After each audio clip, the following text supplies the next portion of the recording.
Un muy cordial saludo a las personas que sintonizan este canal. Como siempre, un placer saludarles. Les habla Ivo Hernández. Y venimos con más libros que tenemos acá en la mesa para comentarles.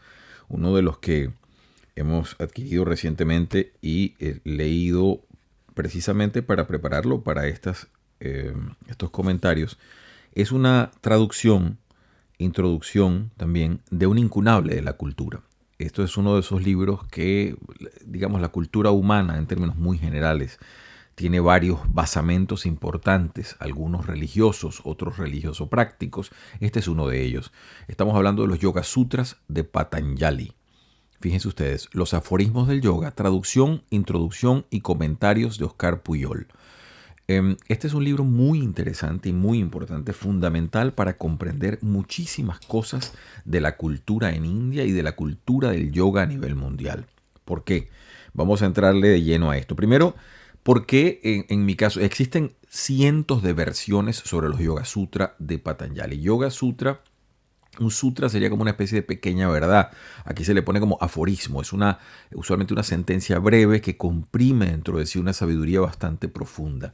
Son o fueron escritos en sánscrito y tienen comentarios de diversas personas. Estos comentarios se pueden a grosso modo distribuir en dos. Los comentaristas históricos, de los cuales ya les vamos a decir que comienzan con Vyasa, más o menos, así se llamaba uno de los comentaristas, hasta muy recientemente, el siglo XIX, algunos, y con ese renacimiento mundial que ha tenido el yoga, diversos maestros, diversos swamis que se han puesto a tratar de interpretarlos. En el caso de la Academia Occidental, también Mircea Eliade, es decir, muchas personas le han metido la lupa a estos conocimientos milenarios de lo que es el yoga y qué significa. La versión de Pujol tiene para mí el mérito particular de ser una traducción reciente y Pujol además es muy responsable porque él pone en cada uno de los sutras, él pone el texto en sánscrito, luego lleva el sánscrito al alfabeto latino, es decir, a nuestro alfabeto, y pone las palabras, y luego coloca su traducción. Y además tiene la prudencia, para quien es aficionado a este tipo de trabajos, de poner las palabras por separado para tratar de que la persona logre el dibujo completo de la frase que se está diciendo en el sutra o de la idea que se está tratando de transmitir. De manera que no puedo sino recomendarlo. A mí me parece muy meritorio que una persona se ponga a aprender sánscrito, mucho más que se meta de frente. Y en el caso de Pujol, él es autor de varios textos muy importantes, ha traducido gran cantidad de obra, aparte de sus propios libros, pero se ha metido de frente. Y lo tengo acá, fíjense, dice, es doctor en sánscrito por la Benares Hindu University. De manera que es una persona que sabe de lo que está hablando, más allá de que uno esté de acuerdo o no con su traducción. Es una propuesta siempre muy responsable. Como traductor, él deja la puerta abierta para que usted entienda toda la frase que está en el sutra, repetimos, la deconstruye en sus palabras y entonces usted puede darse más o menos una idea de qué se está hablando allí.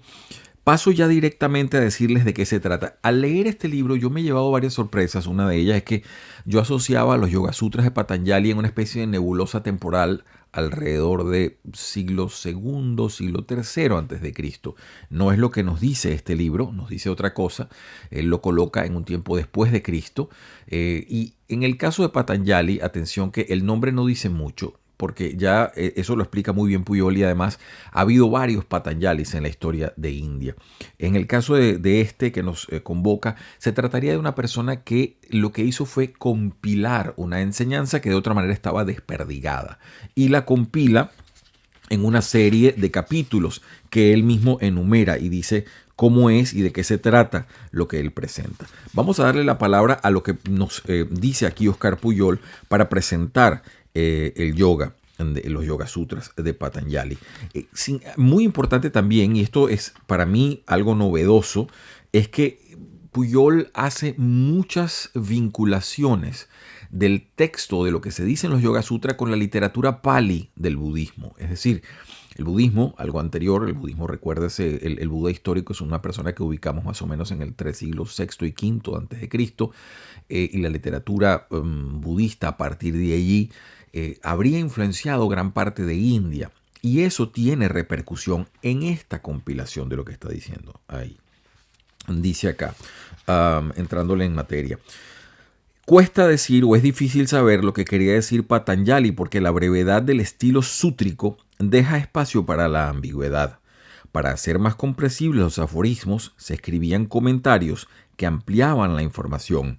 En el caso de los Yoga Sutra de Patanjali, el primer comentario que tenemos es el de Vyasa. No sé si se pronuncia así, se escribe V pequeña Y-A-S-A y la primera A lleva una especie de acento encima, casi como un acento prosódico. Entonces sigo acá. Hay otra fuente para interpretar los sutras de Patanjali. Nos referimos a las fuentes budistas del texto, especialmente en lengua pali. La influencia budista sobre el texto de Patanjali es bastante profunda. Gran parte de su terminología procede directamente de las fuentes palis. Pali era el idioma, atención que no es sánscrito, el idioma en que se escribió mucho del budismo y de los textos budistas. Entonces, dice más, Pujol, estoy en la página 12.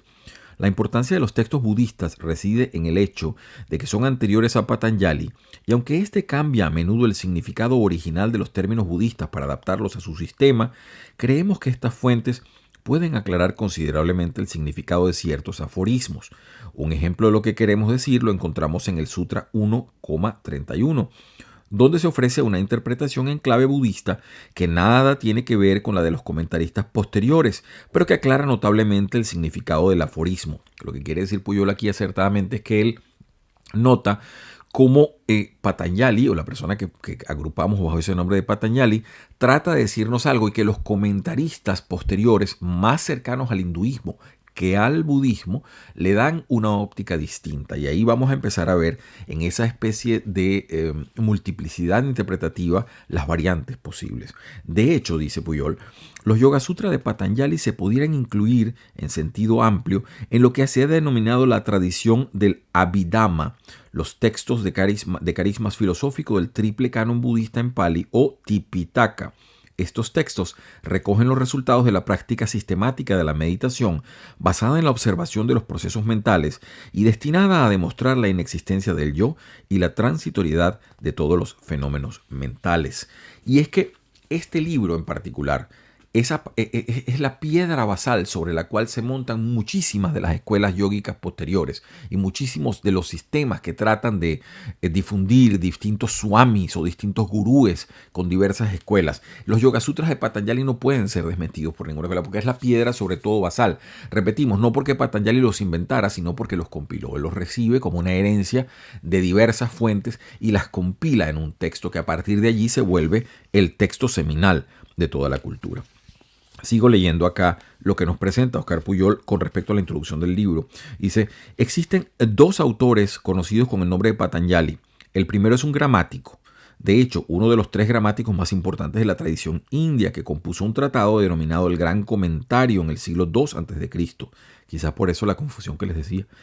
Por otro lado, las fechas de composición de los Yoga Sutras se asignan generalmente entre los siglos II y V después de Cristo, por lo que parece improbable que los dos autores sean la misma persona. No sabemos prácticamente nada de este Patanjali histórico, pero ofrecemos aquí una visión tradicional, no histórica, de la figura de Patanjali. Curiosamente, la tradición, al menos desde el siglo X después de Cristo, no habla de dos, sino de tres Patanjalis, ya que habría un tercero que compuso un tratado de medicina. Es muy común en este tipo de culturas en donde no había tanta precisión histórica en la definición de los personajes, que se empiecen a mezclar en todo ello. Y dice Pujol al respecto, es posible que en el origen de estas identificaciones tardías se halla el deseo sistematizador del pensamiento indio de unir en una sola figura simbólica los aspectos de una terapéutica convergente dirigida al lenguaje mediante la recitación de mantras, hacia la mente mediante la meditación y al cuerpo mediante la realización de posturas corporales. Así el nombre de Patanjali, que según una interpretación significa persona a la cual se le hace el gesto de namaste o de saludo, sería, como en el caso de Vyasa el compilador, una etiqueta conveniente, una entidad o marca literaria propia para asignar ciertas obras a un autor de prestigio. De manera que ahí se da uno cuenta de que la figura ha ido cambiando con el tiempo y se ha ido agrupando en base a todo ello, que es el sistema. Y fíjense que cuando Pujol nos narra lo que se pretende compilar o reducir dentro de la figura, está hablando justamente de eso. Fíjense, dice lo siguiente: los aspectos de una terapéutica convergente dirigida al lenguaje mediante la recitación de los mantras, que es parte de ello, que tiene que ver con la meditación, hacia la mente mediante la meditación y al cuerpo mediante la realización de posturas, los conocidos asanas o posturas que tienen que ver con el yoga. Y entonces allí resume ese sistema que es lo que nos presenta Patanjali. Sigo leyendo más para no tomarles demasiado tiempo en todo esto. Fíjense ustedes, él empieza a hablar porque los Yoga Sutras, a la par de que fundamentan un sistema, que es el sistema que vamos a conocer como yoga, ellos también nos dan una cosmovisión, una idea de cómo funciona el cosmos, de cómo es la presencia de Dios en las cosas. Entonces dice lo siguiente: tanto el Samkhya como el yoga son sistemas dualistas que reducen la realidad a dos principios esenciales: el espíritu o conciencia, que en sánscrito se llama Purusha, y la materia primera o naturaleza primordial, que se llama Prakrti. El espíritu es consciente pero inmutable e inactivo. Es como un ojo que todo lo ve, pero que no hace nada. Por eso también se le denomina el vidente o el testigo. No hay un único espíritu, sino muchos que corresponden a cada una de las almas encarnadas que se identifican con un cuerpo y una mente. Esto lo estoy leyendo de Puyol en la página 26. Como iremos viendo, el objetivo del yoga es precisamente extraer ese espíritu que está incrustado en la materia, concretamente en la mente, mediante el sistema del yoga, ¿no? Eso es más o menos lo que se procura a la larga, o el proceso dialéctico de todo este esfuerzo. La materia, por el contrario, es una sola. Es inconsciente pero activa. A diferencia del espíritu, la materia es mutable, se encuentra en un estado de constante transformación. La materia es ciega, no ve nada, pero paradójicamente lo hace todo. Al contrario que el espíritu, que todo lo ve, pero nada hace. Por eso se dice que el espíritu es el vidente o el perceptor, el sujeto.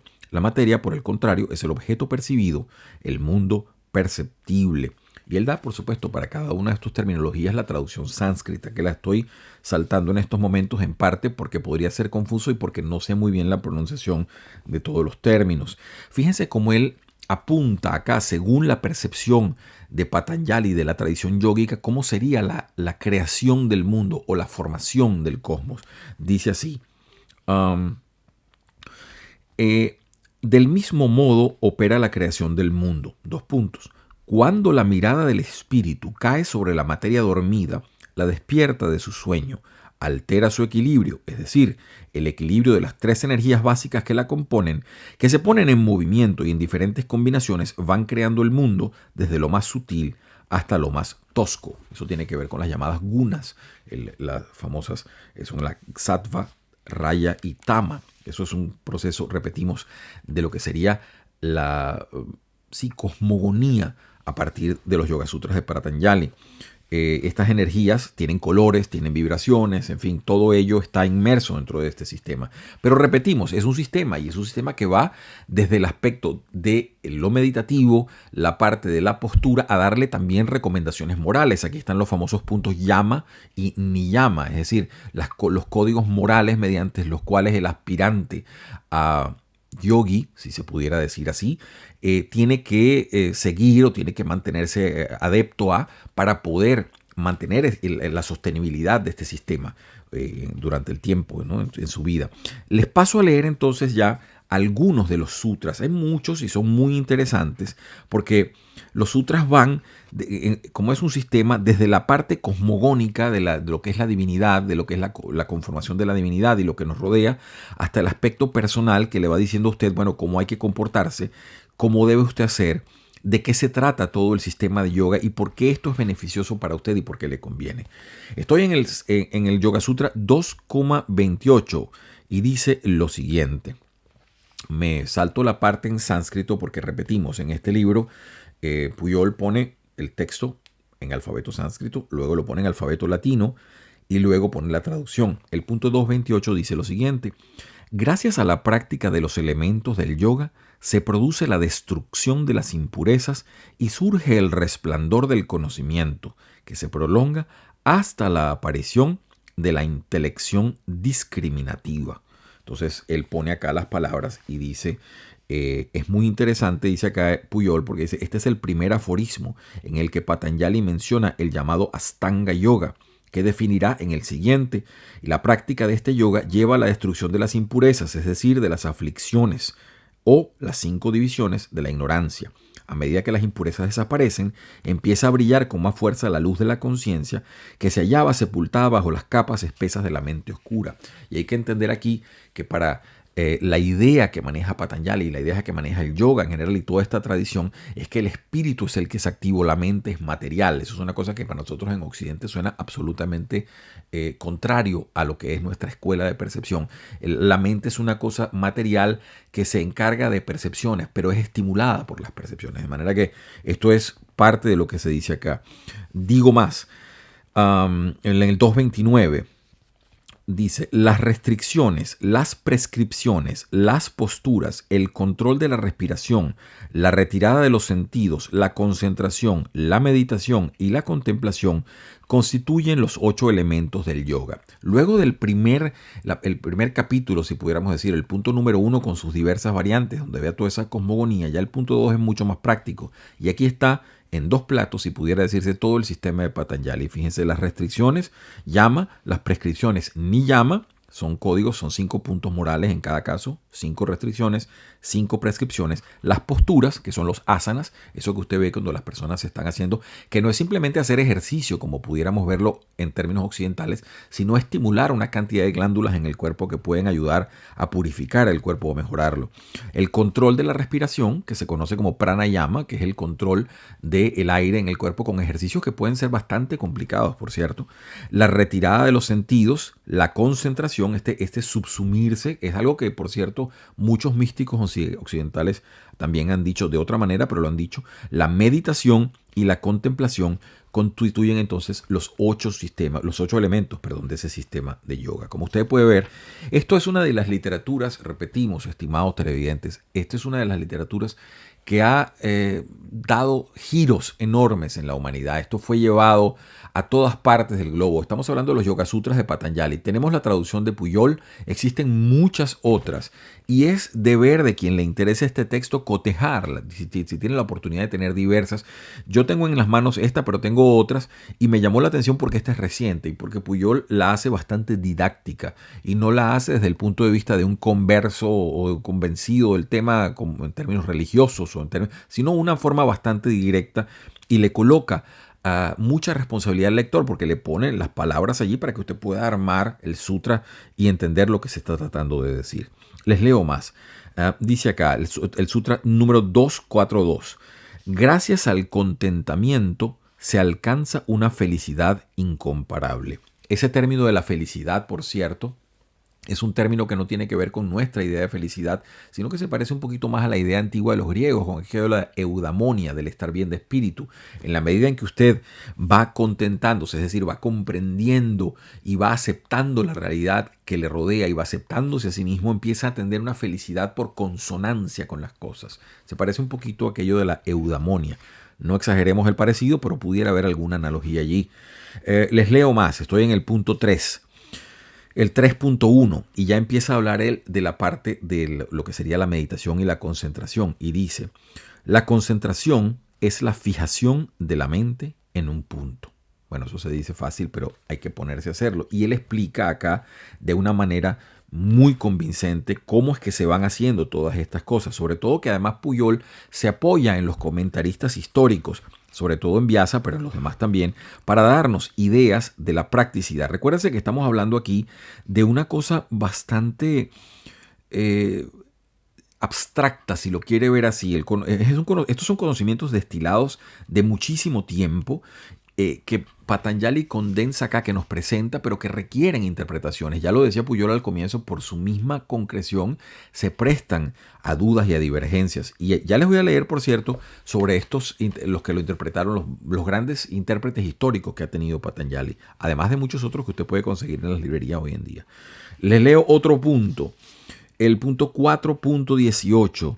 Dice, y esto para mí, por ejemplo, desde la tradición filosófica occidental es una cosa curiosa, la mente no brilla con luz propia ya que es un objeto de percepción. Es decir, la mente es estimulada, en este caso, por el espíritu que la utiliza y tiene que involucrarse con los objetos para lograr la percepción. Eso para un occidental, por supuesto, remueve mucha de la teoría que uno puede manejar al respecto, teoría entendiéndola como observación en la palabra griega. Les leo lo de los comentaristas y ya con ello pretendo cerrar este comentario del libro Los Yoga Sutras de Patanjali en traducción de Oscar Puyol, traducidos y está presentado por la editorial Kairos. Dice lo siguiente. Les digo, la génesis de un comentario, estoy en la página 20, la génesis de un comentario se puede explicar de este modo. Un maestro famoso compone un comentario donde se encuentran reflejadas todas las explicaciones necesarias para entender adecuadamente el contenido de los aforismos. No es extraño, por otro lado, que el comentario tenga tanto éxito que devenga él mismo en canónico y se le escriba un subcomentario. Tenemos entonces una estructura de 3 niveles: el texto original, el comentario y el subcomentario. Aquí Puyol está explicando con lo que se tuvo que enfrentar cuando empezó a revisar la literatura histórica de comentarios respecto a los Yoga Sutras de Patanjali. Después los empieza a enumerar y nos dice quiénes son estos personajes. El primero es Vyasa y dice: no sabemos quién era este Vyasa. La tradición sánscrita afirma que fue quien dividió o editó los Vedas en sus 4 libros, los Rig Veda, Sama Veda, Yajur Veda y Atharva Veda, y además es considerado el autor del Mahabharata y también de la extensa literatura de los Purana. Es decir, es un hombre que le están diciendo nada menos que casi toda la tradición mitológica hindú en una sola pluma. Probablemente eso sea una exageración y han sido varios autores, pero sucede también cuando hablamos, por ejemplo, de Homero, que no sabemos si existió ni si escribió la Ilíada y la Odisea o si eso lo antecede o lo precede, en fin, una cosa un poco más diluida también la tenemos nosotros en nuestros problemas historiográficos. El segundo sería Vakaspati Misra. Dice: tenemos más suerte con Vakaspati Misra. Sabemos que era un brahman de Mitila en el actual Bihar. Es una de las grandes figuras de la literatura filosófica de la India. De hecho, escribió comentarios a casi todas las grandes escuelas filosóficas indias: el Vedanta, el Mimamsa, el Samkhya, el Yoga y el Nyaya. Y fue capaz de exponer fielmente los diferentes puntos de vista de estas escuelas divergentes. Por lo que parece, este señor Vakaspati Misra era un brahmin muy culto. El tercero que nombra Puyol, dice acá: el siguiente comentarista importante es Boya, que compuso su comentario Rajamartanvavriti, disculpen ustedes, o comentario del Rey Sol en el siglo XI. Como indica el título, Boya no solo era un gran erudito, autor de tratados de yoga, medicina, veterinaria, tiro con arco, gramática, filosofía y poética, sino que también fue un rey conquistador de la dinastía de los Paramara. El comentario no es un comentario a Vyasa, sino directamente al texto de Patanjali. El cuarto, que se cita acá, es un sujeto llamado Vyagnana Bhiksu. Redactó uno de los comentarios más extensos al comentario de Vyasa, la Yoga Vartika o glosa al yoga. Es un texto, dice acá, un autor más apasionado que deja entrever sus preferencias e intenta armonizar el Vedanta y el Samkhya, otras 2 escuelas de pensamiento. Introduce un elemento teísta y devocional muy importante en su interpretación y es un yogi militante y comprometido que a menudo contempla el Vedanta y el Samkhya desde el punto de vista del yoga. De manera que el sujeto estaba muy imbuido de todas estas escuelas de pensamiento. Después de él, dice, tenemos un par de comentaristas estrechamente relacionados que destacan más por su originalidad, por su capacidad explicativa y por el hecho de ofrecer un comentario conciso que presenta con claridad los temas principales de los Yoga Sutras. Nos referimos, en primer lugar, al de Ramana Sarasvati, que se llama La Luz Diamantina. A pesar de no ser un comentario muy original, tiene la virtud de aportar explicaciones interesantes. Y del mismo modo está Sadasivendra Sarasvati con su Yoga Sudakara o Néctar Inagotable del Yoga. Sigue de cerca a Ramananda Sarasvati y nos ofrece un comentario breve y práctico que constituye una buena introducción a los Yoga Sutras de Patanjali. Y finalmente, ya bastante contemporáneo, está Hariharananda Ariana. Esto es un sujeto que vivió entre 1869 y 1947. Es un asceta bengalí considerado el último representante del Samkhya Yoga tradicional. Vivió mucho tiempo en completa reclusión dentro de una cueva y en sus últimos 25 años sus discípulos solo podían hablar con él a través de una ventanita. Pero lo cierto es que sus comentarios tienen el valor de venir de esas jornadas de meditación profundas a las cuales el sujeto tenía acceso. En resumen, estimados televidentes, este es el libro. Patanjali, los aforismos del yoga, Yoga Sutra. Traducción de Oscar Pujol. En este caso existen otras. El yoga es una de esas cosas que ha tenido mucha repercusión, algo que en el siglo XIX probablemente algunos ingleses que estaban en India tenían como conocimiento cuando se hizo el gran convenio de las religiones a finales del siglo XIX con el Swami Vivekananda. Empezó Occidente a tener alguna idea de lo que estaba pasando, pero todo ello volaba bajo radares recién a mediados del siglo XX, después de la Segunda Guerra Mundial, ya con los Beatles y todo aquello, como India y estos sistemas de pensamiento empiezan a tener una reverberación más conocida, se empiezan a hacer famosos diversos personajes. También Yehudi Menuhin, el famoso violinista, nos presenta a Iyengar, que tenía como su maestro en tema de yoga, de manera que usted puede darse cuenta cómo empezó a florecer en Occidente algo que en India tenía una tradición muchísimo más antigua y que Pujol presenta de manera muy responsable, tanto en sus fuentes como en lo que pudieran haber sido sus orígenes. Muy interesante el libro Yoga Sutras de Patanjali, traducción de Oscar Pujol en la editorial Kairos. No les quito más tiempo, gracias por haber estado allí, seguiremos presentando más libros, esperamos que si esto le gusta usted lo marque y esté pendiente de otras recensiones diversas que vamos a ir presentando. Tengan todos una feliz semana. Gracias.